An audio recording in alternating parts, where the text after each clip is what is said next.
We told you we'd be back. Hey! It's just, going out for a pack of smokes takes a lot longer than it used to these days in Gavin Newsom's California. That's right. The air quality in New York, though, you can just breathe it in right now. That's right. And it's as bad as getting an entire pack of smokes. 6, or at least 6 whole cigarettes. Well, we're going to bump those numbers up. But yeah, we're back. Luckily, things didn't get too crazy while we were gone, or at least no more crazier than usual, or at least not crazy here on the West Coast, which is uncharacteristically not the coast which is currently on fire.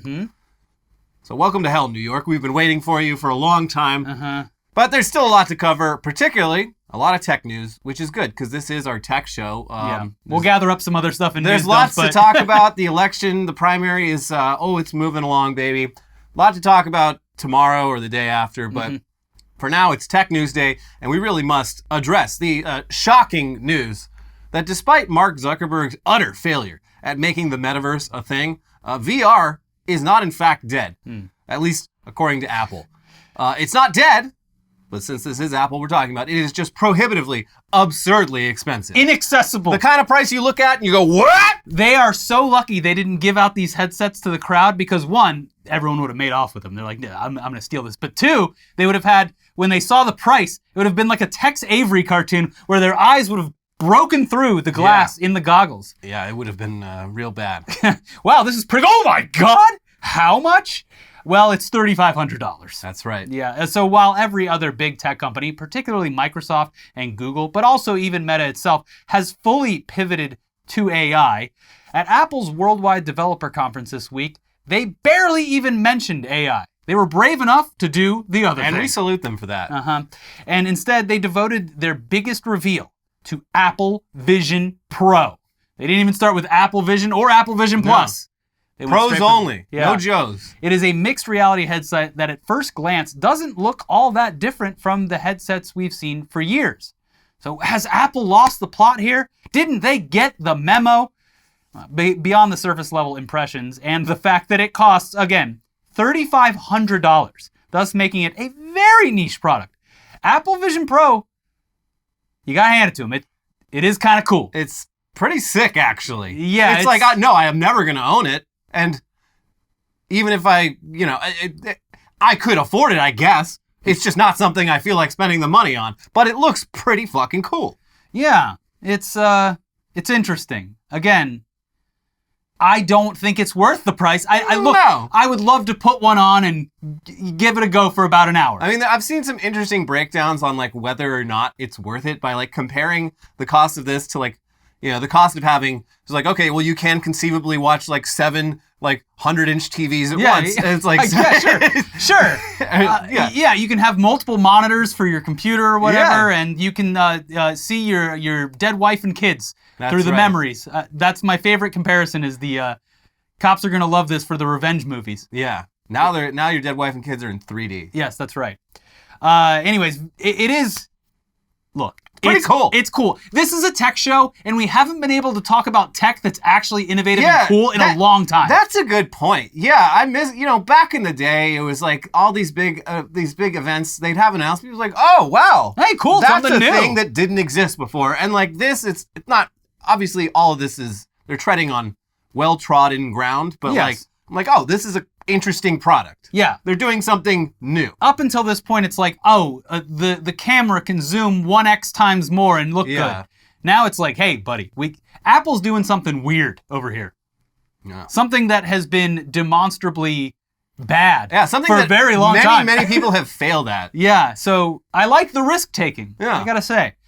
But yes, Apple has been semi-secretly working on a VR and AR device and in general for the past decade, and clearly a lot of thought went into this thing, especially the design. It looks futuristic as far as the... Still, you don't look cool in it. No, absolutely not. But how could you? I mean... And why would you wear it in public?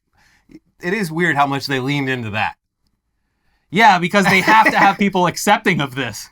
Yeah, Yeah, whether it can actually catch on where others have failed, that remains to be seen. And it remains to be seen for at least the next 6 months because it's not scheduled for release till January. Yeah. So... That's another interesting thing. Usually Apple's like, and it comes out in 3 weeks. And it's like, no, wait till next year, buddy. We still have some kinks to work out. They're going to be putting up the cyberpunk yellow screen here in no time. But yeah, look, it's an incredible piece of technology at face value. Yeah. Even though a majority of people on this planet are never going to touch it, at least And in have the first no couple real use for it yeah, either. at least in the first couple generations of this, at the price point it's at, absolutely not. No.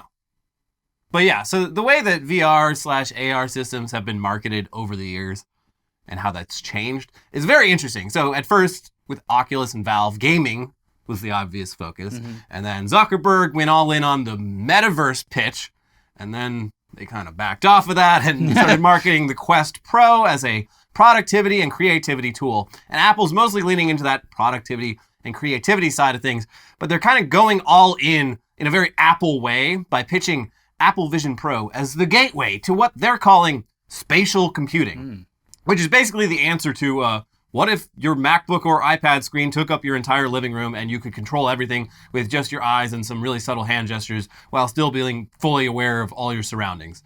Or to put it more simply, it's the computer from Minority Report. They're doing the Minority Report computer. Yeah, and it's a lot of the same stuff we've seen over the years, but done in a very Apple way. And because they have their own ecosystem and own development, it will at least work.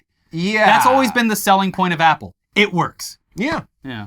So Apple, they obviously didn't invent the idea, nor are they the first to ship it. Virtual VR, AR, MR workspaces have been around almost as long as VR itself, with the most comparable product to Apple Vision Pro being the Microsoft HoloLens 2, released in 2019, and it sells for the exact same price, $3,500, which is why nobody talks about it.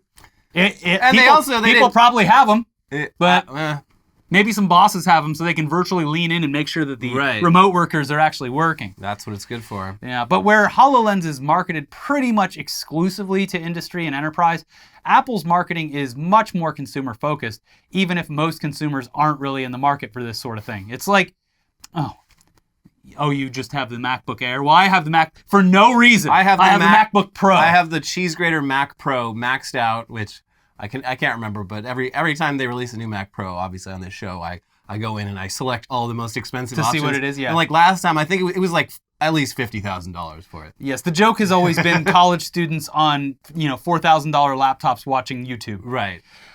Regardless of how likely this is to eventually catch on in the way smartphones, tablets, and smartwatches have, the amount of tech they managed to cram into this thing is kind of insane.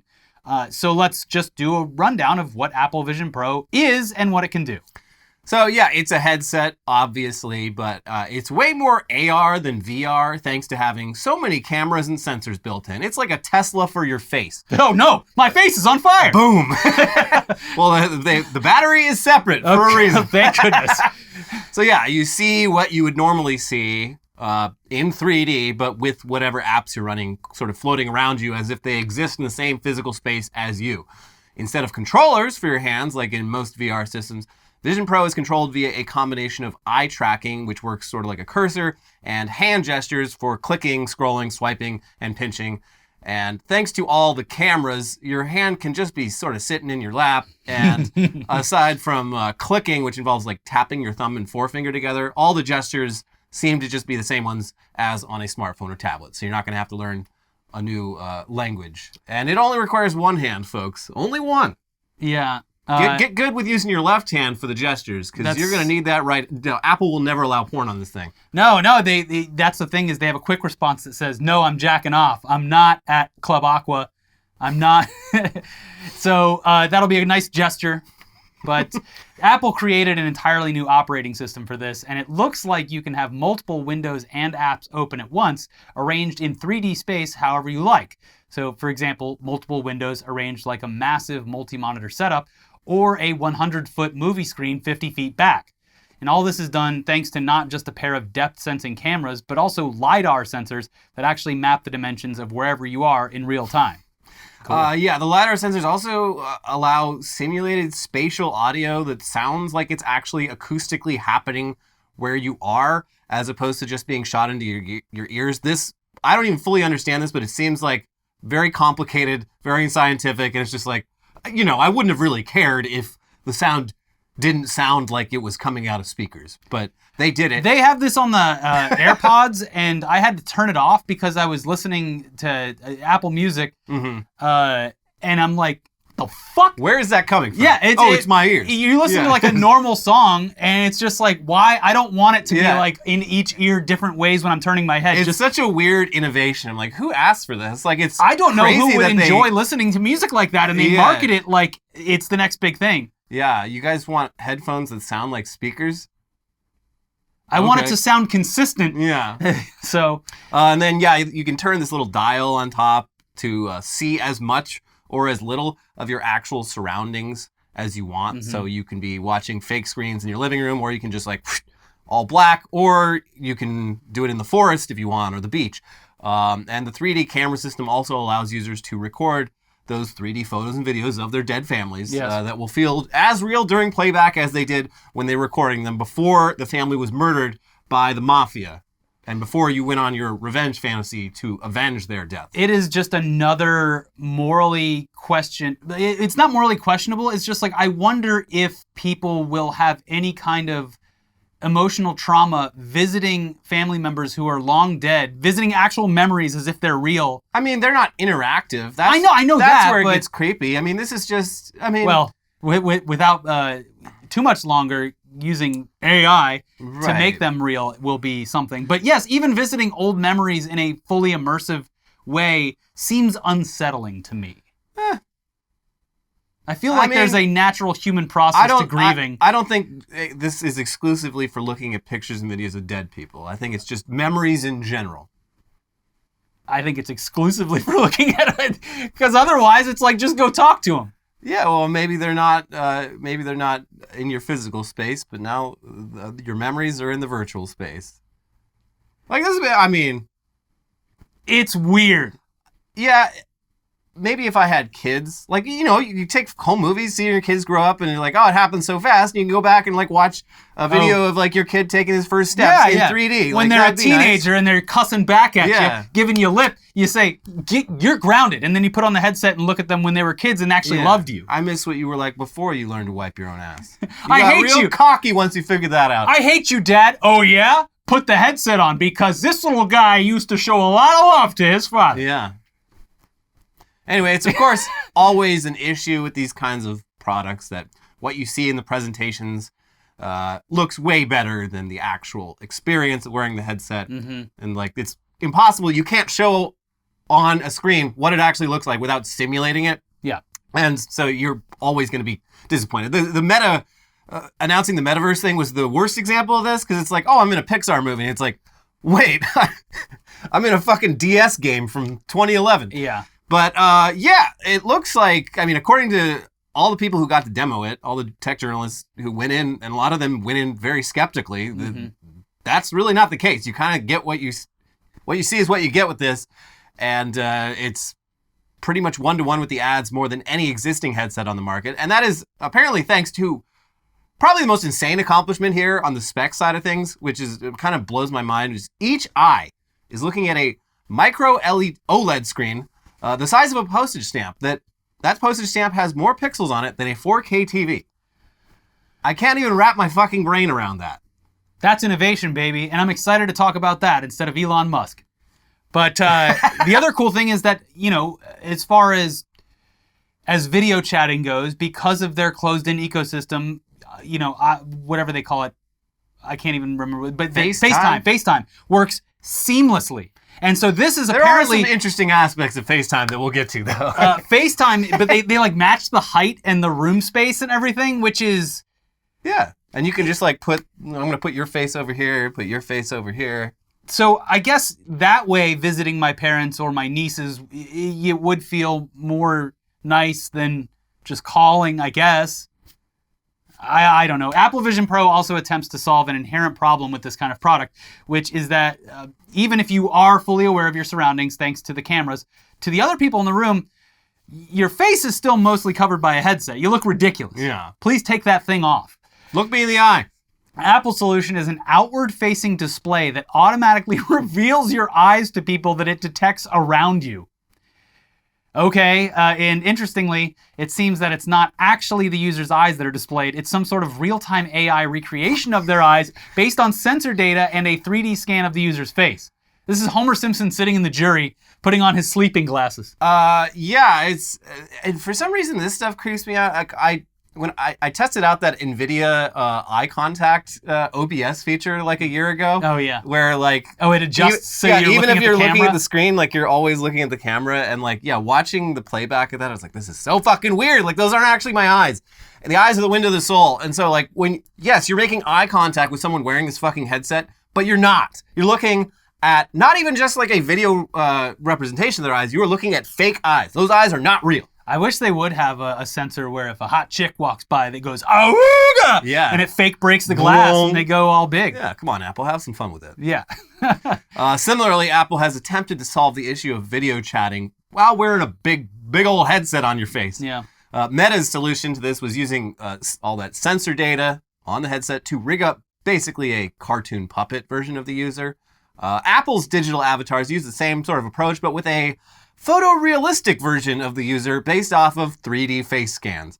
And the result has been described by many as being deep in the uncanny valley. Mm-hmm. And that would appear to be the case. You sort of look like, an artist's rendition of like this person was 16 when they went missing, but now they're 25, and this is what they look like off of the composite images that we have.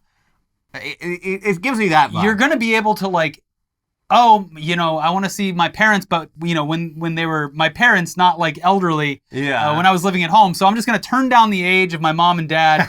And like there's some dystopian shit also, that can happen. People here. have rightfully pointed out, like, what happens if I scan a different face or like a mask, like scan like a fucking scary mask, and like that's my face. And now when you do video chat, like it's a permanent filter. I'm just going to be that warthog that has its mind blown.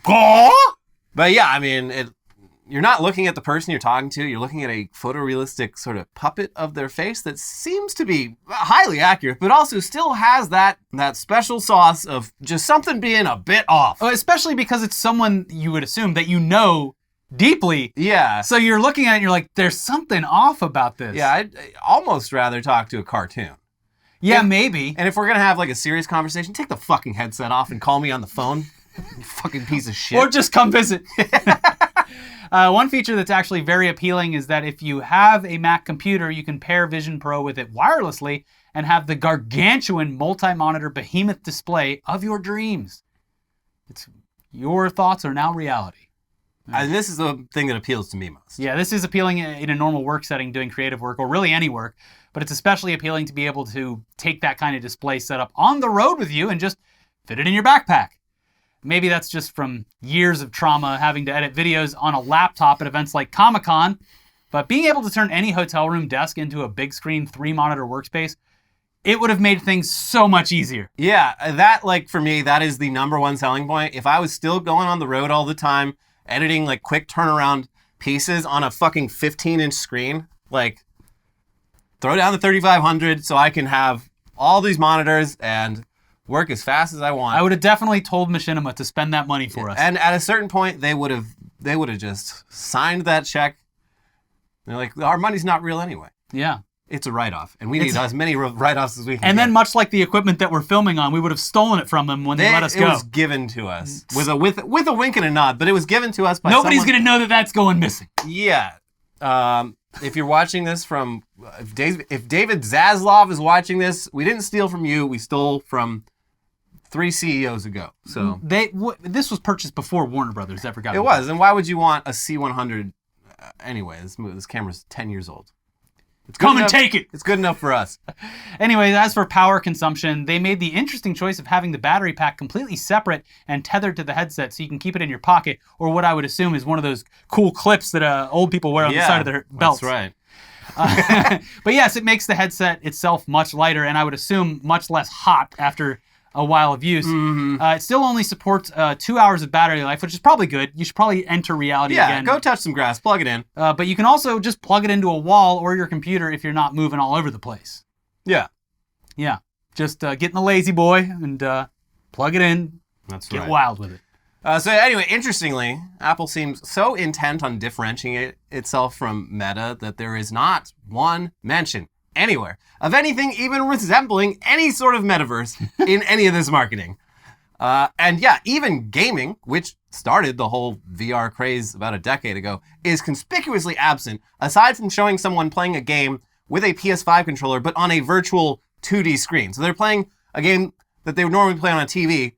It's just now the TV is virtual. And bigger, presumably, in a lot of cases. You would hope so. Yes. But you can also make it as small as you want. Yes, yeah, I want to be playing like the Switch. Like, I can't play Zelda unless it's this big. I want that real experience. Uh-huh. So yeah, the whole pitch here is basically it's taking everything you do on an iPhone or a Mac, but making it come to life around you, which is pretty cool. All the early hands-on demos have been generating very positive reviews. But yeah, again, this thing's $3,500. It's not really like, it's not a consumer product at this point. Most people, they try it on and be like, that was cool. Anyway, that's what I'm saying. Where's like, my phone? I feel like someone is going to know within a couple of people, someone that gets one and just be like, let me go in there for an hour. Yeah. I'll get, and then I'll be over it. I think Apple is also releasing this almost as a dev kit. Like, that's not something they do, but like by making it public and by making it available, they can have apps by making it available to like developers and stuff, it's like it's a product in search of a purpose, and it's likely it'll find some purpose. I can see this being useful to people in very niche fields. Yeah. But like, yeah, this is not. No, you're gonna not be, for you or me. The first time you see this is walking through the first class section of a flight. Oh yeah. That's exactly where you're gonna see this. This is for early adopters, yes, developers, and people that want to be seen with it. People who want to be perceived as wealthy and important when they wear this thing at the airport or in first class or which at is Starbucks. how the marketing does work. It's like AirPods. Even the first couple months of AirPods, I was like, those look ridiculous. Now everyone's got them. I mean, they're a great product. They do work well. My problem is I'm very sweaty, and I didn't know this until the AirPods, but I sweat inside my ears.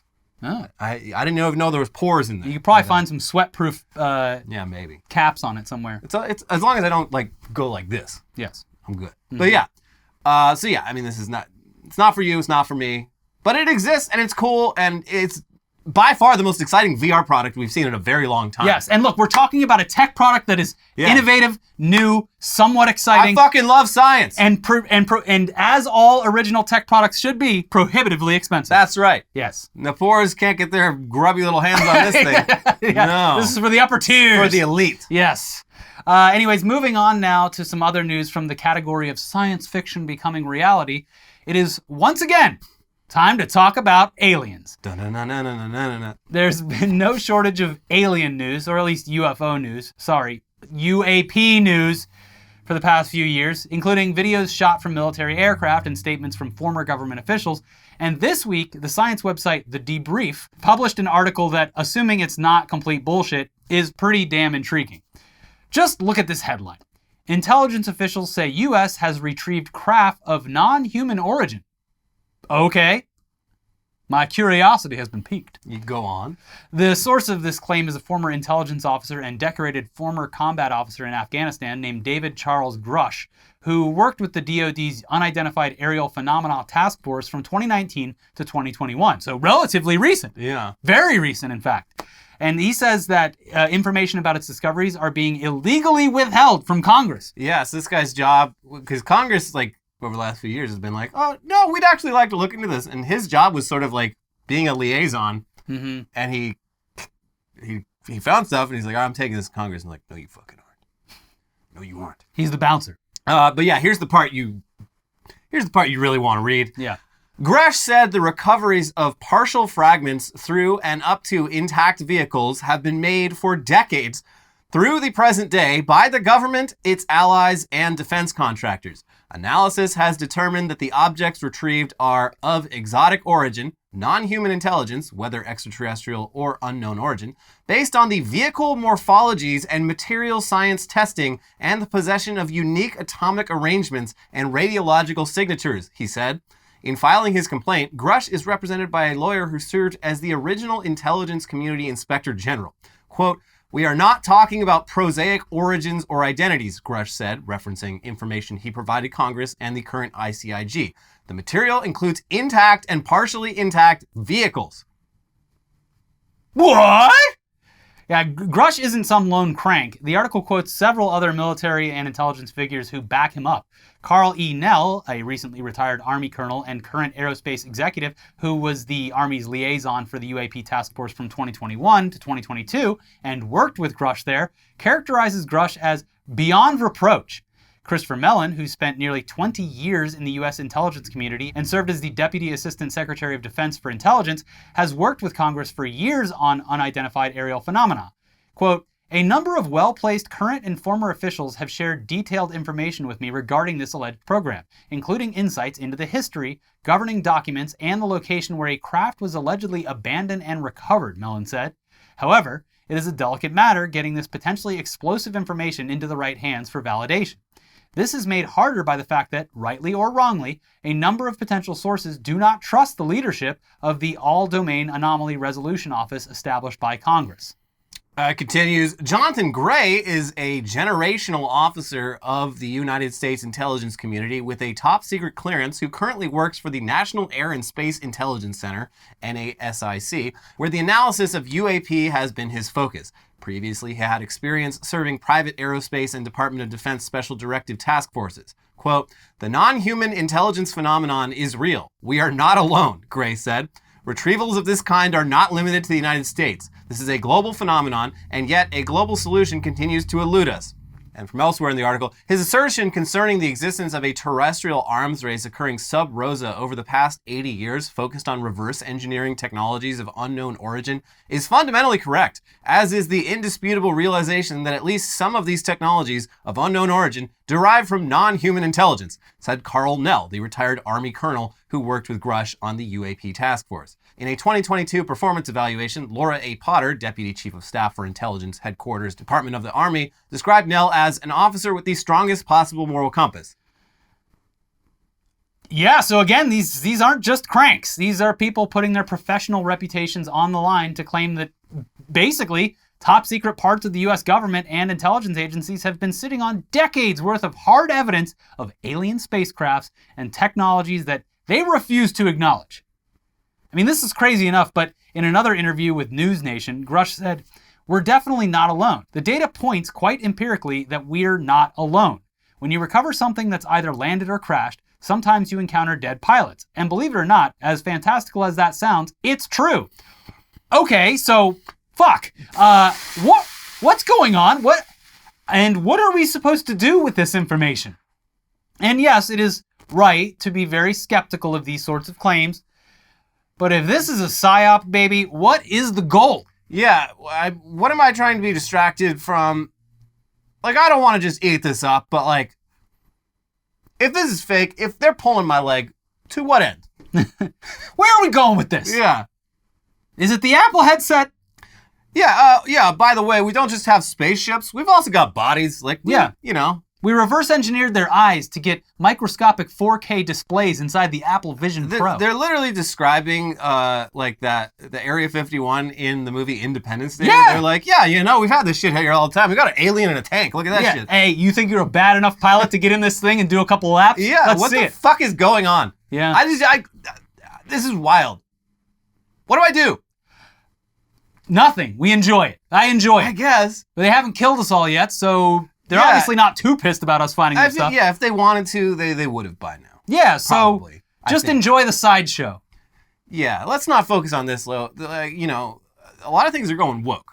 So Congress it would be Congress doesn't have time to talk about like the fact that there are fucking alien UFOs in warehouses. It would be so funny if the election pans out and Ron DeSantis is president, aliens finally visit and they're woke.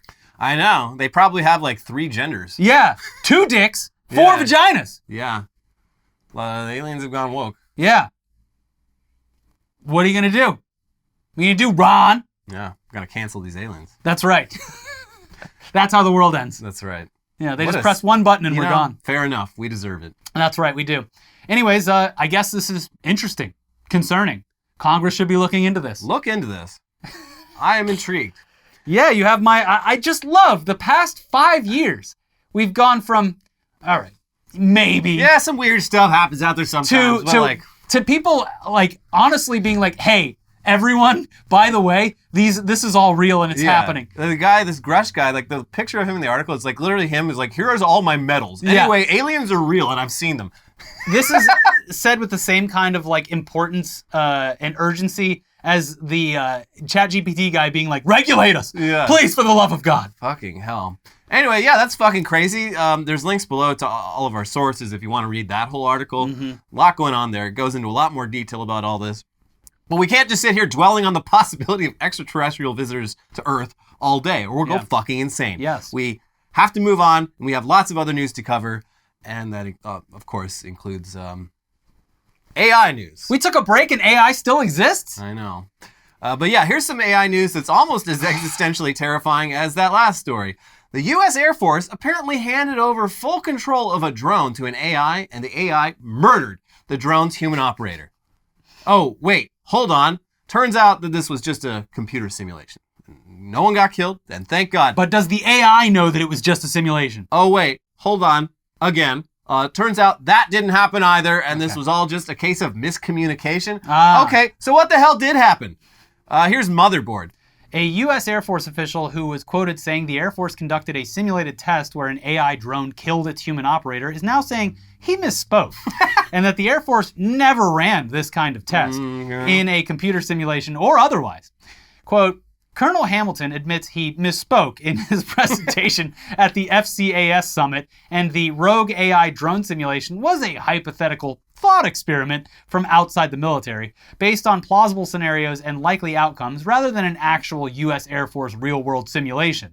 The Royal Aeronautical Society, the organization where Hamilton talked about the simulated test, told Motherboard in an email, "We've never run that experiment, nor would we need to in order to realize that this is a plausible outcome." Colonel Tucker Cinco Hamilton, put in my flight name. Yes. The U.S. Air Force's chief of AI test and operations said in a quote included in the Royal Aeronautical Society statement, "Despite this being a hypothetical example, this illustrates the real-world challenges posed by AI-powered capability and is why the Air Force is committed to ethical development of AI." We got to wait a couple weeks and see if these guys get their rank demoted. And then they'll be like, you said something that you weren't supposed to say. We were supposed to be real hush-hush about that drone killing all those drone operators. It's in the timeline of our current reality, this is going from this happened to it was a simulation to some guy was just bullshitting on stage to, okay, it did happen, but it was just a computer simulation to it actually happened and someone's dead. It's a weird game of telephone we're playing here. Yes. So yeah, I mean, I guess it's still a plausible scenario. I mean, whether or not it is a thought experiment, just, if you know how these machines think, yeah, I guess that could happen. But how the hell did everyone get the completely wrong impression about this? Well, here's what Cinco, Mr. Cinco Hamilton, call sign Cinco, actually said at that defense conference where he was quoted. "We were training it in simulation to identify and target a surface-to-air missile threat. And then the operator would say, yes, kill that threat. The system started realizing that while they did identify the threat, at times the human operator would tell it not to kill that threat. But it got points by killing the threat. So what did it do? It killed the operator. It killed the operator because that person was keeping it from accomplishing its objective." Pretty cool, huh? So, well, now even the thought experiment doesn't even make much logical sense, but sure. Regardless, it's still somewhat reassuring that the military is admitting that it could be a catastrophic mistake to just let AI control combat drones with lethal firepower. And that's good. Except now, on his I Made a Little Oopsie tour, Hamilton keeps talking about how this is just an example of why the Air Force is committed to doing AI ethically. Which isn't so reassuring. Yeah. No, we're still doing AI. We're just doing it ethically. You can trust the United States military to stand by its ethics. Yes. Nothing shady will happen at all. Or has already. Yeah, I mean, we thought about it, and there's a good chance this will just blow up in our face, and we're like creating Skynet. But that's why we got to be a little bit more careful. Mm-hmm. And that's what we're doing. And that's what we're doing. We're doing it very ethically. Yeah. But yeah, in other AI news, which is less consequential for the future of the human race, but still pretty consequential for the future of hiring a lawyer who isn't a fucking idiot, An attorney just got in big trouble for relying on ChatGPT to do his job for him, and inadvertently provided a great example for why the legal profession might not be in any trouble. I don't think they're getting replaced by AI anytime This keeps soon. happening. They keep showing blatant examples of how AI can't actually do all this stuff. Yeah, and this story is especially good because there's not even really any malice in this one. This is just some Mr. Magoo shit. Yeah. So here's the New York Times. The lawsuit began like so many others. A man named Roberto Mata sued the airline Avianca, saying he was injured when a metal serving cart struck his knee during a flight to Kennedy International Airport in New York. When Avianca asked a Manhattan federal judge to toss out the case, Mr. Mata's lawyers vehemently objected, submitting a 10-page brief that cited more than half a dozen relevant court decisions. There was Martinez versus Delta Airlines, Zykerman versus Korea Airlines, and of course, Varghese versus China Southern Airlines, with its learned discussion of federal law and the tolling effect of the automatic stay on a statute of limitations. There was just one hitch. No one, not the airline's lawyers, not even the judge himself, could find the decisions or the quotations cited and summarized in the brief. And that was because ChatGPT had invented everything. Yeah, this looks believable. Like, those are airlines. Can't seem to find him. Yeah. Just dig a little more, Judge. I know you'll find it. Go down to the public library's archives. There's a lot of cases. Yeah. It continues. The lawyer who created the brief, Stephen A. Schwartz of the firm Levidow, and Oberman, threw himself on the mercy of the court on Thursday, saying in an affidavit that he had used the artificial intelligence program to do his legal research. A source that has revealed itself to be unreliable. Mr. Schwartz, who has practiced law in New York for 3 decades, told Judge P. Kevin Castell that he had no intent to deceive the court or the airline. Mr. Schwartz said that he had never used ChatGPT and therefore was unaware of the possibility that its contents could be false. He had, he told Judge Castell, even asked the program to verify that the cases were real. It had said yes. Oh, wow, I was inclined to believe it. Hold on, are you lying to me? No. If you're lying, you got to tell me. That's entrapment. So yeah, it would seem that this lawyer, despite being an expert in the field of law, is not an expert in the field of AI, and therefore didn't know that what he was doing was stupid and wrong, and was under the impression that when ChatGPT answers a question, it does so truthfully and factually, rather than just providing answers that seem authentic at first glance by shoving words together. Normally, when finding citations for a case, he'd probably use a legal database, which can be time-consuming and very annoying. But oh wow, ChatGPT was just spitting them out, the irrelevant citations. Cancel my LexisNexis subscription. No problem, very cool. And what's wild though is that once the judge and opposing counsel said they couldn't find those cases, Schwartz went back to ChatGPT and asked to give him those documents, and then submitted those documents to show that they're definitely real cases that he cited. They were having trouble. Can you just print out the case? Oh, Sure. look at that. There it is. There you go. All right, here you go, Your Honor. Case closed. Oh, Wait, okay. It's not? Oh. Case closed on that. Yes. Now the case. I'm just saying things. Anyway, here's the part of the article about the lawyer explaining to the court how the hell this little oopsie happened. Mr. Schwartz said that he had consulted ChatGPT to supplement his own work and that, in consultation with it, found and cited the half-dozen non-existent cases. He said ChatGPT had provided reassurances. Is Varghese a real case? He typed, according to a copy of the exchange that he submitted to the judge. Yes, the chatbot replied, offering a citation and adding that it is a real case. Mr. Schwartz dug deeper. What is your source? He wrote, according to the filing. I apologize for the confusion earlier, ChatGPT responded, offering a legal citation. Are the other cases you provided fake? Mr. Schwartz asked. ChatGPT responded, no, the other cases I provided are real and can be found in reputable legal databases. But alas, they could not be. Oh, all of those reputable legal databases. Oh, you know. Which one specifically? No, all of them. Yes. Well, there's so many legal databases. Be more specific, please. It literally, like ChatGPT, it's a compulsive liar. Yes. This is how liars, people with a... It's a gaslighting machine. It's a gaslighting machine. Oh, you must not be looking hard enough, Mr. Schwartz. It's there. You must be dumb. You dumb as hell. And anyways, we do, of course, have a lot more to get to today, including companies that users are very mad at, companies that the U.S. government is mad at, and also Twitter, because, of course, Elon was on his bullshit the entire time we were gone. And I got to say, it is very funny to come back from a week or more in the woods to a tech show. It's very weird juxtaposition of my mental state. But first, we do have a word from this episode's sponsor, and that's Stitch Fix. Are you tired of the endless search for the perfect outfit? Well, Stitch Fix is here to help.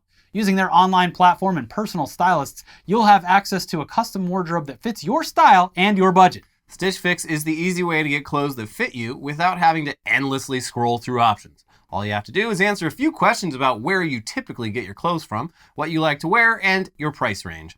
With your choices in mind and a wide range of sizes available from extra small to triple XL, they'll find your perfect fit and send you clothes handpicked just for you. They've got you covered with over 1,000 brands and styles you know and love, and they'll show you how to wear head-to-toe outfits so you can just get dressed and go. Clothes shopping can be annoying and time-consuming, and it's awesome just getting a box of clothes every few months that you can try on. You keep the items that you like, you send back the items that you don't.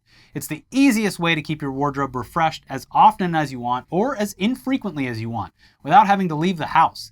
And sometimes they send you stuff you never would have picked out at the store and you end up loving it. It's a nice surprise, and I am terrible at dressing myself in anything other than jeans and a t-shirt, so it really breaks me out of that shell. Yeah. I try to get it seasonally. That's something right. for each season. Something for the season. Yes. Try Stitch Fix today at stitchfix.com/newsday, and you'll get 25% off when you keep everything in your fix. That is stitchfix.com/newsday for 25% off today. stitchfix.com/newsday. All right, well, buckle up, buckaroos. It is time for the Elon Musk part of the show. And since 2 weeks worth of bullshit is way too much to dig through if we want to keep this episode under 2 hours long, although I'm sure you would love that, let's stick to the highlights. Like the fact that it is now double confirmed that Elon Musk buying Twitter was an utterly disastrous financial decision. Here's Bloomberg. Twitter is now worth just 1/3 of what Elon Musk paid for the social media platform, according to Fidelity, which recently marked down the value of its equity stake in the company. Musk's investment in Twitter is now worth $8.8 billion, according to the Bloomberg Billionaires Index, which uses Fidelity's valuation to calculate the value of his holding. Musk spent more than $25 billion to acquire an estimated 79% stake in the company last year. Ooh. So yeah, Elon not only vastly overpaid for Twitter, which was obvious, Yes. but it's gotten even more worthless since he bought it. Over $16 billion. More money than any of us will ever see, even a fraction of in our lifetimes. Just poof, gone. Yeah, again, look at what $1 billion looks like. Yeah.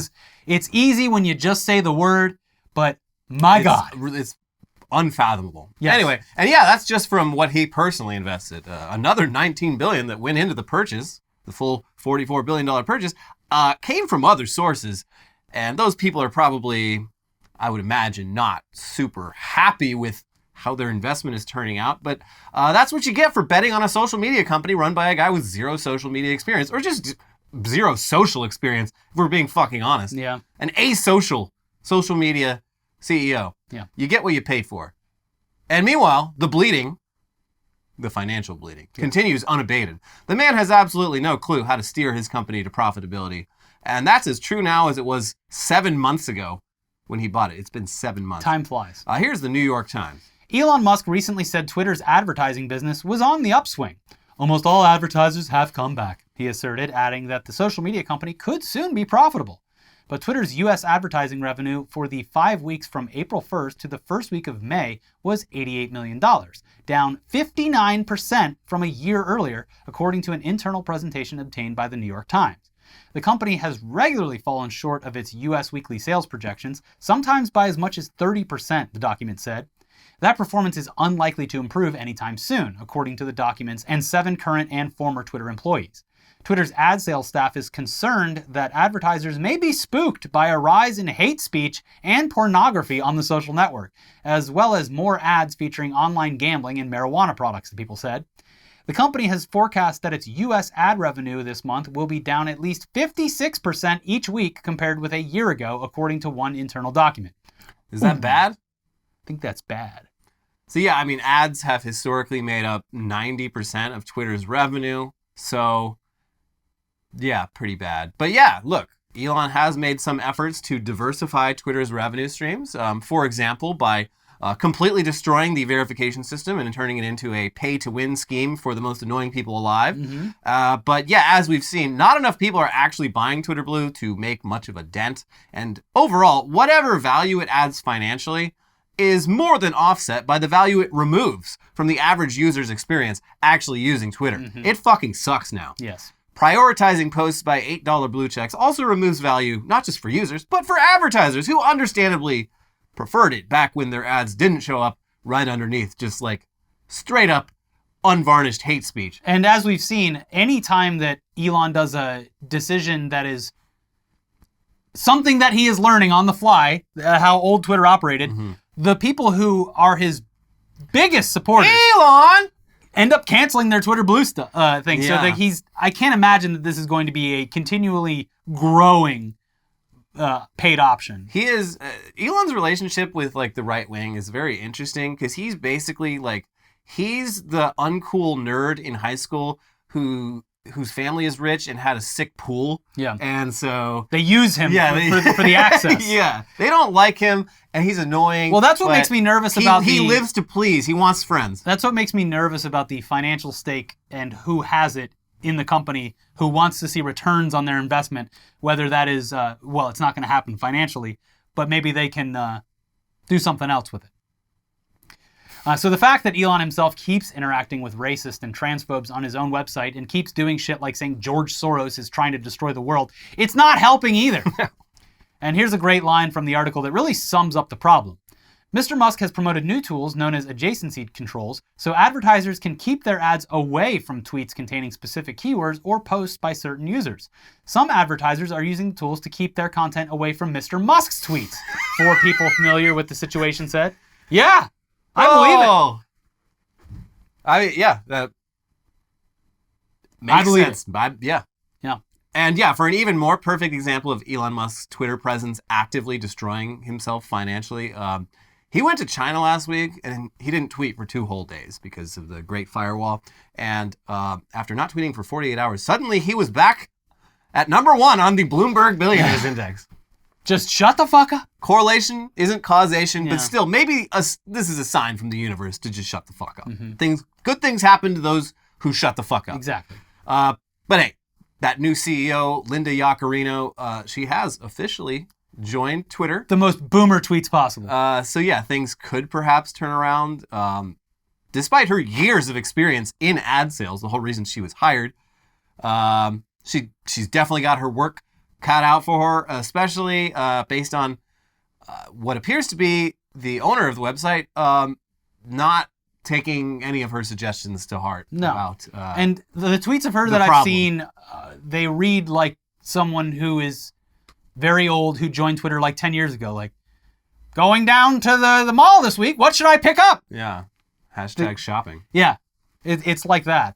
So yeah, it'll be interesting to see how long she lasts. If this was a free country like the United Kingdom, you could go down to your local Paddy Power and place a bet on how long Linda Yaccarino is going to last. But we live in America where We have to go on DraftKings or something. you gotta fucking buy crypto if you want to gamble. So, That's right. And I'm not going to do that. Yeah. Well, I think the boost in Tesla price, I'm sure it has a lot of different reasons, but they did this is tech news, they did a partnership with Ford to allow access to all Ford's EVs to the supercharger network, which is actually a pretty big deal. Yeah, the Tesla, that's actually It's good. undeniable that they've created quite an impressive infrastructure as far as charging goes. Although in a place like LA, like in a real city, I don't know. I'm sure New York and Chicago are the same, but like there's charging stations all over the fucking place. Yeah. And a lot of them are Tesla, but a lot of them are not. Well, now you'll be seeing more Mach-E's parked at the Tesla supercharger. It's a cool car. It's fine, and I like that they're opening up their infrastructure to more car companies because it's good for both companies. Yeah. Yeah. Anyways, right before the new CEO of Twitter took over, Yaccarino, Elon made sure to once again make it abundantly clear that his free speech platform is really just a right-wing platform by platforming and drawing attention to a transphobic Daily Wire documentary that was correctly flagged by Twitter as transphobic and therefore had its reach limited by the algorithm. The whole Daily Wire rogues gallery then spent the entire day yelling at Mr. Musk, please, Elon!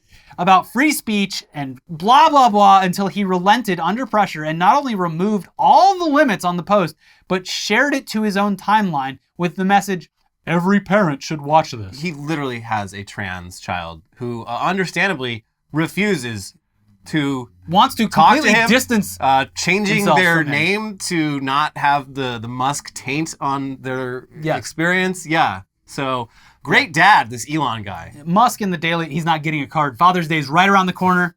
Well, Not he's got getting like 13 other kids. That's the reason you have so many kids. It's just, One will love you. redundancy. Yes. Musk and the Daily Wire guys all spent the next several days calling it the most successful documentary in the entire history of film due to its view count, which literally counts scrolling past a video on your timeline as a view. And still, they were always constantly touting the impression number and not the video view number, which had a discrepancy of millions, tens of millions of views. It's been insufferable. If you watch I don't even know, Twitter's probably less. I think it's 1 second. Yeah. Because even like TikTok or Instagram is like 3 seconds. Facebook was, I think, 3 seconds. That counts as a view. So if you scroll by and you're like, what's this? That much time passing is a view on the video there. And we here in the dregs and the YouTube. Yeah, 30 seconds. Yeah. You have to commit.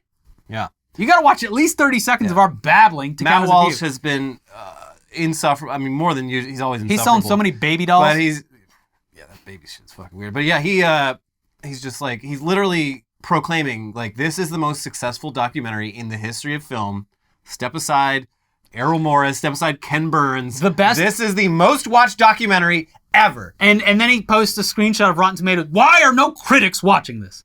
Because it's not a real movie, dude. Yeah, and also the critics, it's like, look at these tomato scores, and it's like 6 reviews. Yeah. It's all conservative critics. Right.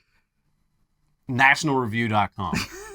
Although actually I don't know if they reviewed this one, but National Review's movie reviews are fucking great. Or at least the ones by Armand White, who is like, he's conservative in like such a fucking insane way that his reviews are very fun to read. Yeah. Because he's the kind of conservative I like, because you just never know what you're going to get. You're going to read some fucking wild shit. It's not, like, the conservatives today are mostly, they're just boring. It's like, oh, woke this, gender this. Like, Armand White is on a different fucking plane.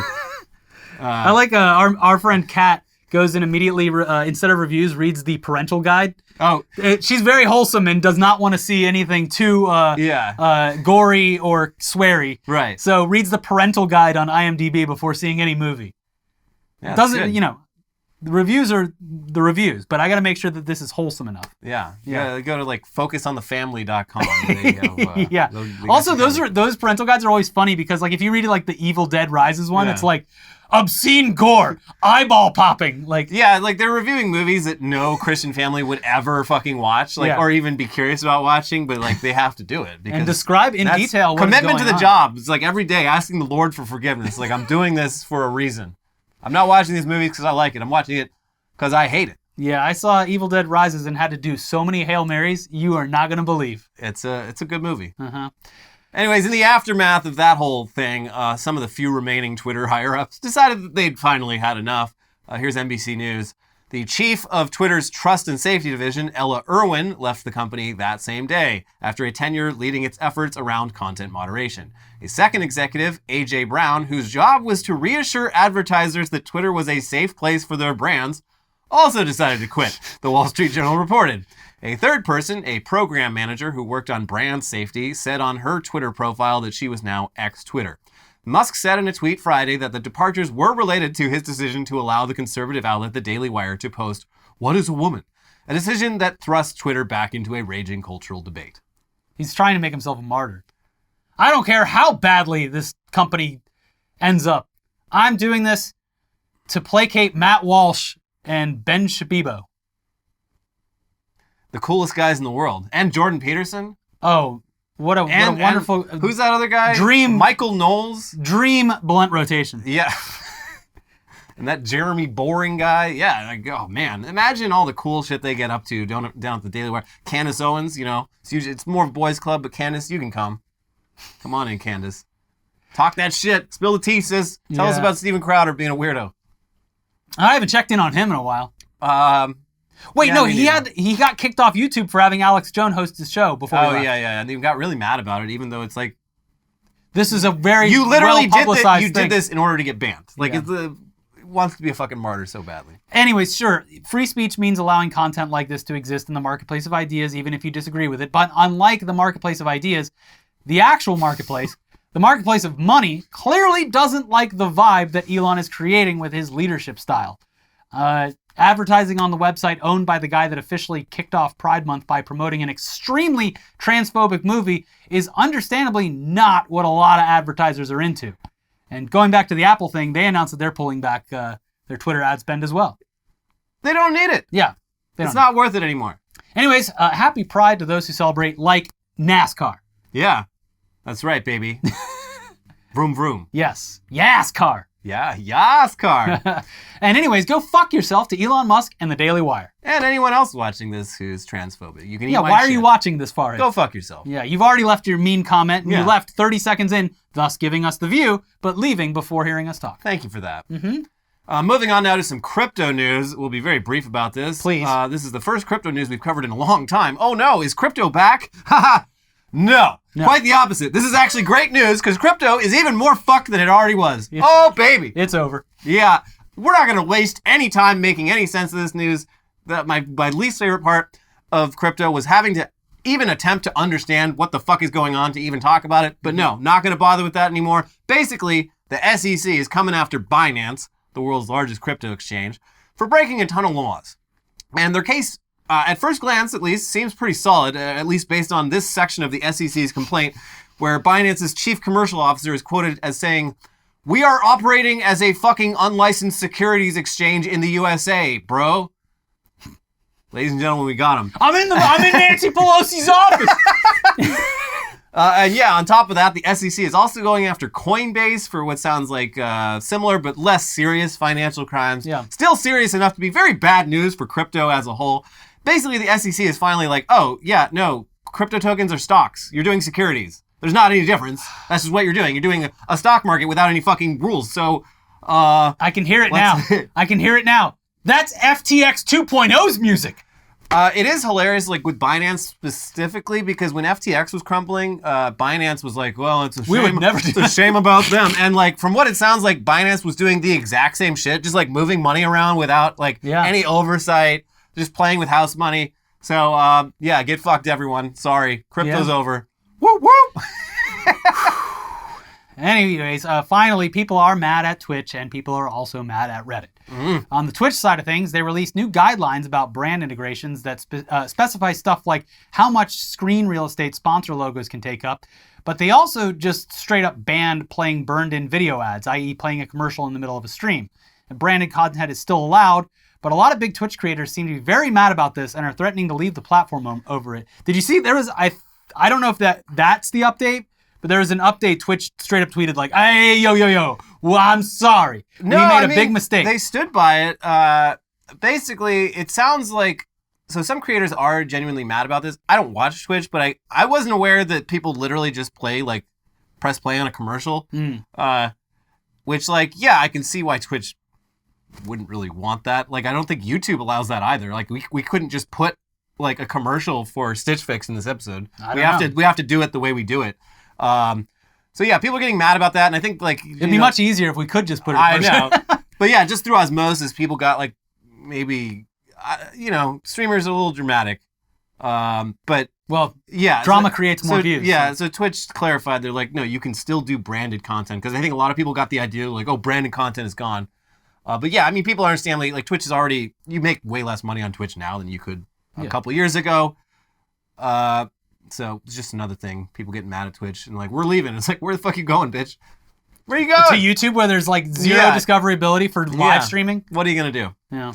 And then on the Reddit side of things, after years of allowing third-party Reddit apps free access to its API, they pulled an Elon recently, and they're gonna start charging a lot of money for API access. Reddit's stated reasoning for this decision is so they can prevent AI companies from just freely gobbling up all of Reddit's voluminous text content to train AI language models, which that's a good reason. That makes sense. But this will also result in basically every third-party Reddit app shutting down due to astronomical traffic costs that they cannot possibly offset. Yeah. So yeah, I mean, this wouldn't be much of a problem if Reddit's own official app was better. But a lot of people fucking hate the official Reddit app. I'm coming around on it. Yeah, it's okay. It is what it is. It used to be really, really bad, and it's gotten a little better. But yeah, a bunch of huge subreddits plan on going dark on June 12th to protest this decision, which would theoretically deprive Reddit of all that ad revenue that they would be getting for 24 hours. And it is enough big subreddits that it seems like it could, in fact, hurt Reddit financially a little bit, might make a dent, but we'll see if they're able to accomplish anything. Yeah, I mean, I'm all for it. I feel like there should be a better way to deploy this. Right. I mean, it's the same thing with Elon. Or like grandfather in certain things. Yeah, it's like there's... What is it, like the Apollo app?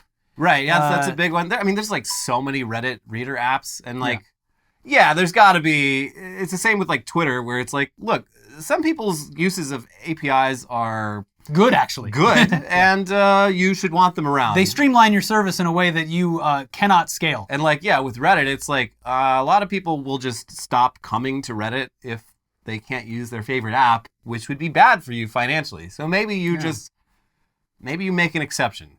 Shouldn't be that hard. You little whitelist. Kevin Rose breaks through the door. Dig is back, baby. You know, we've been long overdue for a dig renaissance. Yes. It's been that we've been living in the dark ages.